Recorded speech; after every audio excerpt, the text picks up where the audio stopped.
Welcome back to AG wallet. നാളെ English exam ആണ്. നിങ്ങൾക്ക് എല്ലാവർക്കും മോഡൽ എക്സാം എഴുതിയപ്പോൾ മനസ്സിലായിട്ടുണ്ടാവും. കുറേയൊക്കെ എഴുതി, കുറേ പേപ്പർ കണക്കിനൊക്കെ എഴുതി, പക്ഷെ മാർക്ക് വീണിട്ടില്ല. മാർക്ക് വളരെയധികം കുറവാണെന്ന്. നിങ്ങൾക്കിപ്പോൾ മോഡൽ എക്സാമിന് കിട്ടിയ മാർക്കിനേക്കാൾ കുറവായിരിക്കാം ഇനി പബ്ലിക്കിന്. നിങ്ങൾ ആ മോഡൽ എക്സാം എഴുതിയ രീതിയിൽ തന്നെ ഇനി എഴുതുകയാണെങ്കിൽ ഇപ്പോൾ കിട്ടിയ മാർക്ക് പോലും ഇംഗ്ലീഷിൽ കിട്ടില്ല. എല്ലാ കൊല്ലവും ഇംഗ്ലീഷിലാണ് കുട്ടികൾക്ക് ഏറ്റവും കുറവ് മാർക്ക് കിട്ടാറുള്ളത്.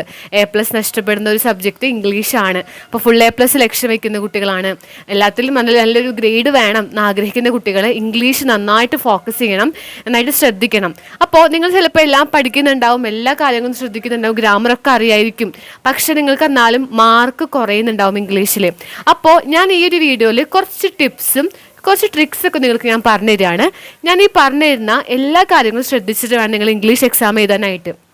എല്ലാവർക്കും ഡൗട്ട് ഉണ്ട്, 8 മാർക്കിന് എത്ര പേജ് എഴുതണം, 4 മാർക്കിന് എത്ര പേജ് എഴുതണം, എങ്ങനെ വേണം എക്സാം എഴുതാൻ, സമയം കിട്ടുന്നില്ല എന്നുള്ള പരാതിയൊക്കെ നിങ്ങൾക്ക് ഉണ്ടാവും.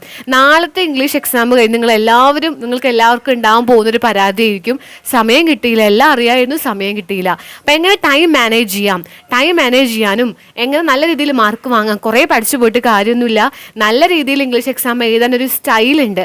അതെങ്ങനെയാവണം, കുറച്ച് ടിപ്സൊക്കെ ഞാൻ ഈ വീഡിയോയിൽ നിങ്ങൾക്ക് പറഞ്ഞു തരുന്നുണ്ട്. 5 പ്രധാന ടിപ്സാണ് നിങ്ങൾക്ക് പറഞ്ഞിരുന്നത്. ഒന്നാമത്തെ കാര്യം, നിങ്ങൾക്ക് കൂൾ ഓഫ് ടൈം നിങ്ങൾ എന്താ ചെയ്യേണ്ടതെന്ന് മനസ്സിലാക്കുക. കൂൾ ഓഫ് ടൈം കിട്ടിയാൽ ക്വസ്റ്റ്യൻ പേപ്പർ വെറുതെ എല്ലാ ക്വസ്റ്റ്യൻസ് വായിച്ച് വിടല്ല വേണ്ടത്. ഇംഗ്ലീഷ് അങ്ങനെ ചെയ്തിട്ട് കാര്യമില്ല. ഒന്നാമത്തെ കാര്യം, നിങ്ങൾക്കൊരു ക്വസ്റ്റ്യൻ പേപ്പർ കിട്ടുക, നിങ്ങൾ ആദ്യം എന്ത് നോക്കുക, ഏത് ക്വസ്റ്റ്യൻ ആദ്യം എഴുതണം. ഇംഗ്ലീഷ് സമയം മാനേജ് ചെയ്യണം. സമയം നമുക്ക് കിട്ടില്ല, എക്സാം എല്ലാം എഴുതി അവസാനിപ്പിക്കാൻ സമയം കിട്ടാത്തൊരു പ്രശ്നം നിങ്ങൾക്ക് ഫേസ് ചെയ്യാം.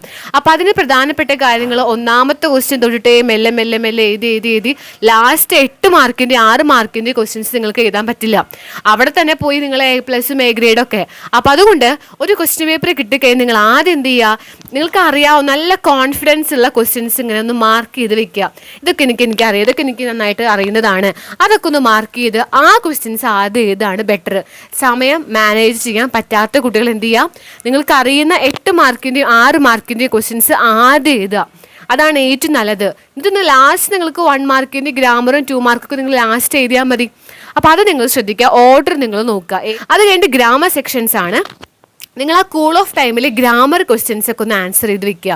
ആ ഒരു 15 മിനിറ്റ് നിങ്ങൾക്ക് സമയം കിട്ടുമല്ലോ, ആ 15 മിനിറ്റ് നിങ്ങൾ എന്ത് ചെയ്യുക, ആ ക്വസ്റ്റ്യൻ പേപ്പറിൽ ഗ്രാമർ സെക്ഷനാണ്, ഫിൽ ഇൻ ദ ബ്ലാങ്ക്സും കാര്യങ്ങളൊക്കെ ഉണ്ടാവും, അതൊക്കെ ഒന്ന് ആൻസർ ജസ്റ്റ് നൈസായിട്ടൊന്ന് മാർക്ക് ചെയ്ത് വെക്കുക. ഏതാണ് ആൻസർ വരുന്നതൊക്കെ നോട്ട് ചെയ്ത് വെക്കുക. എന്നിട്ട് ആൻസർ എഴുതുമ്പോൾ ആ ടൈമിൽ വേഗം പോയിട്ട് അത് ആൻസർ ചെയ്ത് വെച്ചാൽ മതി. അപ്പോൾ ഇരുന്നിട്ട് അത് ആലോചിക്കാൻ നിൽക്കണ്ട. അപ്പോൾ കൂൾ ഓഫ് ടൈമിൽ എനിക്ക് അറിയാവുന്ന ചോദ്യങ്ങൾ ഏതൊക്കെയാണ് മാർക്ക് ചെയ്യുക, ഏത് ഞാൻ ആദ്യം എഴുതുന്നത് മാർക്ക് ചെയ്യുക, ഗ്രാമർ ക്വസ്റ്റ്യൻസിൻ്റെ ആൻസേഴ്സൊക്കെ ഒന്ന് കണ്ടുപിടിച്ച് വെക്കണം. അപ്പോൾ ആ കൂൾ ഓഫ് ടൈം അങ്ങനെ ഉപയോഗപ്പെടുത്തുക. അപ്പോൾ നിങ്ങൾക്ക് കുറേ സമയം ലാഭിക്കാൻ പറ്റും. അടുത്തത് 8 മാർക്ക് 6 മാർക്കിനൊക്കെ എത്ര പേജ് എഴുതണം. 8 മാർക്കൊക്കെ ആണെങ്കിൽ മസ്റ്റായിട്ടും 2 പേജ് എഴുതുക. 2 പേജ് എന്ന് പറഞ്ഞാൽ ഇതൊരു പുറം, ഇതാണ് ഒരു പേജ്, പിന്നെ എന്താ ഇതൊരു പേജ്, കണ്ട ഇങ്ങനെ ഇതുപോലെ ഇതൊരു പേജാണ്, ഇതിൻ്റെ അപ്പുറത്ത് മറ്റേ പേജ്, ഇങ്ങനെ 2 പേജ് മസ്റ്റായിട്ട് എഴുതാം. 2-2.5 പേജ് വരെയൊക്കെ എഴുതാം കേട്ടോ, കുഴപ്പമില്ല. ഞാനൊക്കെ ഓൾമോസ്റ്റ് 2.5 പേജ് വരെയൊക്കെ എഴുതും. ഞാൻ 8 മാർക്കിൻ്റെ ക്വസ്റ്റ്യൻസ് ഒക്കെ നന്നായിട്ട് എഴുതാൻ നോക്കും. 2 പേജ് 2.5 പേജൊക്കെ, ചിലതൊക്കെ 3 പേജ് വരെ വന്നിട്ടുണ്ട്. ആ ഒരു പേജ് കണക്കിന് എഴുതാം. 6 മാർക്കൊക്കെ ആണെങ്കിൽ ഒരു 1.5 പേജൊക്കെ മതി, 1.5 പേജൊക്കെ ധാരാളമാണ്. ഇനി 4 മാർക്കാണെങ്കിലോ 1 പേജ് ധാരാളമാണ്. 1 പേജ് 1.5 ആയാലും കുഴപ്പമൊന്നുമില്ല. 3 മാർക്കിന് എന്ത് ചെയ്യാം, ജസ്റ്റ് ഒരു 2-3 ലൈൻ, 3 ലൈനൊക്കെ മാക്സിമം മതി. 2 മാർക്കിന് ഒരു 2 ലൈന് മതി. അല്ലാതെ കുറേ പാരഗ്രാഫ് ഒന്നും നിങ്ങൾ എഴുതി വെക്കരുത്. ഇതേപോലെ പോവാം. ചില കുട്ടികൾ, ഞാനാണെങ്കിലും ഇംഗ്ലീഷ് എക്സാം എഴുതുന്ന സമയത്ത് ഞാൻ സ്റ്റാർട്ടിങ് തൊട്ടിട്ട് എഴുതി പോകും. എനിക്കെന്തോ അങ്ങനെ എഴുതാനാണ് ഇഷ്ടം. അപ്പോൾ എൻ്റെ സമയമൊക്കെ പോവുക എവിടെ നിന്നറിയോ, ഈ 2 മാർക്ക് 3 മാർക്കിനൊക്കെ കുറേ ഇരുന്ന് എഴുതും. അങ്ങനെ കുറേ സമയം പോവും നമുക്ക്. ജസ്റ്റ് ആകെ 2 മാർക്കേ 3 മാർക്കേ ഉള്ളൂ. ആവശ്യമുള്ള പോയിന്റ് മാത്രം എഴുതി വിടുക. അപ്പോൾ സ്റ്റാർട്ടിങ്ങിനെ എഴുതുന്ന കുട്ടികൾ എന്ത് ചെയ്യുക, 2 മാർക്ക് 3 മാർക്കിനൊക്കെ ആവശ്യത്തിന് എഴുതുക, വേഗം അവസാനിപ്പിക്കുക, 4 മാർക്കിലേക്ക് കിടക്കുക, 6 മാർക്ക് 8 മാർക്കിലേക്കൊക്കെ കിടക്കുക. അപ്പോൾ അങ്ങനെ ടൈം മാനേജ് ചെയ്യാൻ പറ്റാത്ത കുട്ടികൾ ഡയറക്റ്റ് പോയിട്ട് 8 മാർക്കിൻ്റെ എഴുതിക്കോ. 8, 6, 4 ആദ്യം എഴുതി സെറ്റാക്കി വെക്കുക. എന്നിട്ട് ലാസ്റ്റ് 2 മാർക്ക് 3 മാർക്കിനൊക്കെ എഴുതിയാൽ മതി. അപ്പോൾ നിങ്ങൾ ലാസ്റ്റ് കുറച്ച് സമയം ഉണ്ടാവുള്ളൂ, അപ്പോൾ നിങ്ങൾ ആവശ്യമുള്ളത് മാത്രമേ എഴുതുള്ളൂ. അങ്ങനെയൊക്കെ ചെയ്ത് കഴിഞ്ഞാൽ, ആ ഒരു രീതി നിങ്ങൾക്ക് ഫോളോ ചെയ്ത് കഴിഞ്ഞാൽ സമയം നിങ്ങൾക്ക് എന്തായാലും കിട്ടും, നല്ല രീതിയിൽ എക്സാം എഴുതാൻ പറ്റും. 8 മാർക്ക് 6 മാർക്കൊക്കെ ചിലപ്പോൾ നന്നായിട്ട് ആലോചിക്കേണ്ടി വരും. അതൊക്കെ നിങ്ങൾ സ്റ്റാർട്ടിങ്ങിന് നല്ല രീതിയിൽ ആലോചിച്ചിട്ടൊക്കെ എഴുതാം. ഓക്കെ, ആ ഒരു കാര്യങ്ങൾ ജസ്റ്റ് ഒന്ന് ശ്രദ്ധിച്ച് വെക്കുക. ഈ പേജ് കണക്കൊക്കെ ഒന്ന് നോട്ട് ചെയ്ത് വെക്കുക. ഇനി നിങ്ങൾ ടൈം മാനേജ് ചെയ്യാനുള്ള മറ്റൊരു വഴി ഇതാണ്. സമയം മാനേജ് ചെയ്യുമ്പോൾ 8 മാർക്ക് നിങ്ങൾ എഴുതുകയാണെങ്കിൽ ആദ്യം തന്നെ നിങ്ങൾ തീരുമാനിക്കുക 10 മിനിറ്റ് മാത്രമേ ഞാൻ അതിന് കൊടുക്കുള്ളൂ. നിങ്ങൾ നിങ്ങൾ എക്സാം തുടങ്ങി കൂൾ ഓഫ് ടൈം കഴിഞ്ഞാൽ അടുത്ത 10 മിനിറ്റ് 8 മാർക്കിന് ഒരു ക്വസ്റ്റ്യൻ എഴുതുക. 10 മിനിറ്റ് കഴിഞ്ഞാൽ പിന്നെ അതുമ്പോൾ തന്നെ ഇരിക്കരുത്. 6 മാർക്കാണെങ്കിൽ ഒരു 8 മിനിറ്റ് മാക്സിമം കൊടുത്താൽ മതി. 4 മാർക്ക് 5 മാർക്കിനൊക്കെ ഒരു 5 മിനിറ്റ് കൊടുക്കുക. അതിൽ കൂടുതൽ സമയം അതുമ്പോൾ കൊടുക്കരുത്. ആ സമയം കഴിഞ്ഞാൽ പിന്നെ അടുത്ത ക്വസ്റ്റ്യൻ എഴുതി തുടങ്ങാം. നമുക്ക് ടൈം ഉണ്ടെങ്കിൽ തിരിച്ച് വന്നിട്ട് അത് കംപ്ലീറ്റ് ചെയ്യാം. അങ്ങനെ ചെയ്യാം. അപ്പോൾ 10 മിനിറ്റ് അല്ലാണ്ട് 20-25 മിനിറ്റ് ഒരു ക്വസ്റ്റ്യനും ഇട്ട് കൊടുക്കരുത്. കുറേ ഇനി എഴുതാനുണ്ടാകും, ഒരുപാട് ക്വസ്റ്റ്യൻസ് എഴുതാനുണ്ട്. ആ കാര്യം നിങ്ങൾ നന്നായിട്ടൊന്ന് ശ്രദ്ധിക്കുക, ടൈം മാനേജ് ചെയ്യാം. അപ്പം ഞാൻ ചെയ്തിരുന്ന വഴി എന്ന് പറഞ്ഞു കഴിഞ്ഞാൽ 2 മണിക്ക് എക്സാം തുടങ്ങിയ ഉച്ചയ്ക്കത്തെ ശേഷം കാര്യം പറയണേ. 2:15 എക്സാം തുടങ്ങി ഞാൻ എന്ത് ചെയ്യും, 2:45 എൻ്റെ 2 മാർക്കിൻ്റെ 3 മാർക്കിൻ്റെ ഒക്കെ അവസാനിപ്പിക്കും. പിന്നെ 10 മിനിറ്റ് വെച്ചിട്ട് ഓരോ ക്വസ്റ്റ്യൻസ് ഡിവൈഡ് ചെയ്തിട്ട് വേഗം അങ്ങനെ എഴുതും. അപ്പോൾ വാച്ച് കിട്ടുക, ടൈം ഒപ്പം നോക്കിയിട്ട് എക്സാം എഴുതുക. സമയം നിങ്ങൾക്ക് വളരെയധികം ഇമ്പോർട്ടൻ്റ് ആണ് ഇംഗ്ലീഷ് എക്സാമിന്. ആ കാര്യങ്ങൾ ശ്രദ്ധിക്കുക. ഇനി എക്സാം എഴുതുമ്പോൾ ശ്രദ്ധിക്കേണ്ട കാര്യങ്ങൾ പറഞ്ഞുതരാം. എപ്പോഴും നിങ്ങൾ പാരഗ്രാഫ് തിരിച്ചിട്ട് വേണം എക്സാം എഴുതാൻ. എസ്സേ ആവട്ടെ, ആർട്ടിക്കിൾ ആവട്ടെ, എന്തോ ആവട്ടെ, പാരഗ്രാഫ് തിരിച്ചിട്ട് വേണം എക്സാം എഴുതാൻ. നല്ല രീതി അതാണ്. പിന്നെ നിങ്ങൾ എഴുതി തുടങ്ങുമ്പോൾ സ്റ്റാർട്ടിങ് പാരഗ്രാഫ് നല്ല രീതിയിൽ നല്ല വാക്കുകൾ വെച്ചിട്ട് എഴുതുക. ഇൻട്രൊഡക്ഷൻ വളരെയധികം നല്ലതായിരിക്കണം. നമ്മൾ പറയില്ലേ first impression is best impression എന്ന് പറയുന്ന പോലെ സ്റ്റാർട്ടിങ് പാരഗ്രാഫ് നല്ല അടിപൊളിയായിട്ട് നല്ല വാക്കുകൾ വെച്ചിട്ട് എഴുതി കഴിഞ്ഞാൽ നിങ്ങൾക്ക് ആ ടീച്ചർക്ക് ഒരു ഇംപ്രഷൻ, ഓക്കെ നല്ല കുട്ടിയാണ്, നന്നായി മാർക്ക്, നല്ല ലൈൻസ് ഒക്കെ ഉണ്ട്, അപ്പോൾ ഏകദേശം നല്ലൊരു സ്റ്റാൻഡേർഡ് ഉണ്ട് ഈ കുട്ടിക്ക് എന്ന് മനസ്സിലായിട്ട് ആ മാർക്ക് അങ്ങോട്ട് വീഴും. അപ്പോൾ ഇൻട്രൊഡക്ഷൻ നന്നായിട്ട് കൊടുക്കുക. അല്ലാതെ നമ്മൾ എന്തെങ്കിലുമൊക്കെ ഒന്ന് എഴുതി വെക്കരുത്. നല്ല രീതിയിൽ സ്റ്റാർട്ടിങ്ങും ഏതൊരു ക്വസ്റ്റ്യൻ ആയാലും അങ്ങനെ കൊടുക്കുക. പിന്നെ നല്ല വാക്കുകൾ നമ്മളിപ്പോൾ ഓരോ പാരഗ്രാഫ് എഴുതുമ്പോഴും നല്ല അല്ലെങ്കിൽ ഇമ്പോർട്ടൻ്റ് ആയിട്ടുള്ള വാക്കുകളൊക്കെ ആണെങ്കിൽ ഒന്ന് അണ്ടർലൈൻ ചെയ്യുക. ഞാൻ സാധാരണ വീഡിയോ എടുക്കുമ്പോൾ ഒക്കെ ഇംഗ്ലീഷിന് വീഡിയോ എടുക്കുമ്പോൾ ഒക്കെ ഒപ്പം അതിൻ്റെ അണ്ടർലൈൻ ചെയ്യും. ഇമ്പോർട്ടൻ്റ് ആയിട്ടുള്ള വാക്കുകളൊക്കെ ഒന്ന് അണ്ടർലൈൻ ചെയ്യും. എന്തെങ്കിലും ഇപ്പോൾ ഏതൊരു ക്യാരക്ടറിൻ്റെ സ്വഭാവത്തെക്കുറിച്ച് പറയുകയാണെങ്കിൽ ആ സ്വഭാവങ്ങളൊക്കെ ഒന്ന് അണ്ടർലൈൻ ചെയ്യും.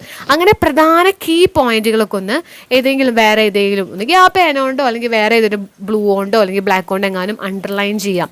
അണ്ടർലൈൻ ചെയ്ത് കഴിഞ്ഞാൽ കംപ്ലീറ്റ് ടീച്ചേഴ്സ് വായിച്ചു വിടില്ല. അവർ ആ അണ്ടർലൈൻ ചെയ്തുമ്പോഴേക്ക് വേഗം അവരെ കണ്ടുപോകും. അപ്പോൾ എന്ത് ചെയ്യും, അവർ ഈ പോയിന്റുകളൊക്കെ വന്നിട്ടുണ്ടല്ലേ നോക്കും. വല്ലാതെ ഗ്രാമറും കാര്യങ്ങളൊന്നും നോക്കില്ല. അപ്പോൾ അണ്ടർലൈൻ ചെയ്യുകയാണെങ്കിൽ നല്ലതാണ്, ഒരു ഇംപ്രഷനാണ്, നമുക്ക് മാർക്ക് കിട്ടാൻ നല്ല യൂസ്ഫുൾ ആണത്. പിന്നെ നമ്പർ ചെയ്യുക. നിങ്ങൾ ഏത് ക്വസ്റ്റ്യൻ എഴുതുമ്പോൾ നമ്പർ ഇട്ടിട്ടില്ലേന്ന് നന്നായി ശ്രദ്ധിക്കുക. നമ്പർ ഇട്ടിട്ട് വേണം എക്സാം എഴുതാനായിട്ട്. ആ കാര്യം നിങ്ങൾ ശ്രദ്ധിക്കുക. ഇംഗ്ലീഷ് എക്സാമിൽ ഏറ്റവും ഇമ്പോർട്ടൻ്റ് ആയിട്ടുള്ള മറ്റൊരു കാര്യമാണ് ഫോർമാറ്റുകൾ. നിങ്ങളിപ്പോൾ ഏത് ക്വസ്റ്റ്യൻ ഏതാണ്, ഇപ്പോൾ എസ്സേ ആണ് അല്ലെങ്കിൽ ന്യൂസ് പേപ്പർ റിപ്പോർട്ടാണ്, മെയിലാണ്, വാട്ടെവർ എന്താണോ അതിന് ഫോർമാറ്റ് നിങ്ങൾ ഫോളോ ചെയ്യുക. ഫോർമാറ്റ് ഇല്ലെങ്കിൽ അവിടെ പോയി നിങ്ങളെ മാർക്ക്, അപ്പോൾ A+ നഷ്ടപ്പെടാനും A ഗ്രേഡൊക്കെ നഷ്ടപ്പെടണമെങ്കിൽ ആ ഫോർമാറ്റുകൾ അതായിരിക്കും നിങ്ങൾക്ക് പണി കിട്ടുക. അപ്പോൾ അതുകൊണ്ട് ഫോർമാറ്റുകൾ നന്നായി ശ്രദ്ധിക്കുക. നമ്മൾ എല്ലാത്തിനും ഫോർമാറ്റുകളുള്ളൊരു വീഡിയോ ചെയ്തിട്ടുണ്ട്. എല്ലാത്തിനും ഓൾമോസ്റ്റ് എല്ലാ മെയിലാവട്ടെ ലെറ്റർ ആവട്ടെ എല്ലാം വരുന്ന എല്ലാത്തിൻ്റെ ഫോർമാറ്റുകൾ ഉൾപ്പെടുത്തി നമ്മൾ വീഡിയോ ചെയ്തിട്ടുണ്ട്. അത് കാണാൻ കറക്റ്റ് ആയതുപോലെ ഫോളോ ചെയ്യാം. ഇനി ഇംഗ്ലീഷ് ഫെയിൽ ആവുമെന്നൊക്കെ ടെൻഷനുള്ള കുട്ടികളുണ്ടെന്ന് അറിയാം. അവരൊക്കെ എന്ത് ചെയ്യും, ഞാൻ ഈ പറയുന്ന ടോപ്പിക്കുകളൊക്കെ ഒന്നും ഞാൻ നോക്കിയിട്ടില്ല, എനിക്കറിയില്ലേ നോക്കുക. ഒന്ന് പ്രൊഫൈല്, ഇൻ്റർവ്യൂ, ഈ 2 ക്വസ്റ്റ്യൻ ഷുവറായിട്ട് വരുന്നൊരു ക്വസ്റ്റ്യനാണ്. അതേപോലെ നമുക്ക് പുറമേ നിന്നൊരു പോയിന്റ് തന്നിട്ട് 8 മാർക്കിൻ്റെ അപ്രിസിയേഷൻ ചോദിക്കും.